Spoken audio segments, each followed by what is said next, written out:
നമ്മുടെ വീട്ടിലെ കുറച്ച് റിനോവേഷൻ വർക്കുകൾ നടക്കുവാണ്. റമദാൻ മാസത്തിന് മുമ്പായിട്ട് വർക്ക് ഫിനിഷ് ചെയ്യാനായിരുന്നു നമ്മുടെ പ്ലാൻ.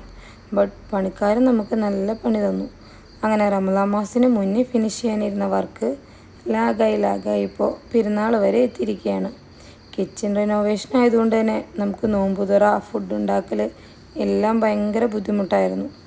അതുകൊണ്ട് തന്നെ നമ്മുടെ ഡെയിലി വീഡിയോസും വ്ളോഗ്സും ഒന്നും തന്നെ ചെയ്യാൻ പറ്റിയിരുന്നില്ല. സത്യം പറഞ്ഞാൽ റിനോവേഷൻ വർക്ക് ഒരു തലവേദന പിടിച്ച പണിയാണ് കേട്ടോ. ഓരോ സ്റ്റേജ് കഴിയുമ്പോഴും പണിക്കാർ ചേഞ്ച് ആവുമല്ലോ, അവിടെയാണ് നമുക്ക് പ്രോബ്ലം വരുന്നത്. എന്തായാലും അൽഹംദുലില്ലാ ഇതുവരെയൊക്കെ സെറ്റാക്കി എടുത്തിട്ടുണ്ട്. അപ്പോൾ പെയിൻറ്റിങ് കാര്യങ്ങളൊക്കെ തകൃതിയായിട്ട് നടന്നുകൊണ്ടിരിക്കുകയാണ്. കുറച്ച് പണികളൊക്കെ നമുക്ക് ബാലൻസ് ഉണ്ട്. പെരുന്നാൾ കഴിഞ്ഞിട്ടാണ് പൂർണ്ണമായിട്ടും സെറ്റ് ആവുകയുള്ളൂ. എന്തായാലും ഇൻഷാ അല്ലാഹ് നമ്മുടെ ഈ വർഷത്തെ പെരുന്നാൾ പുതിയ കിച്ചണിലാവട്ടെ.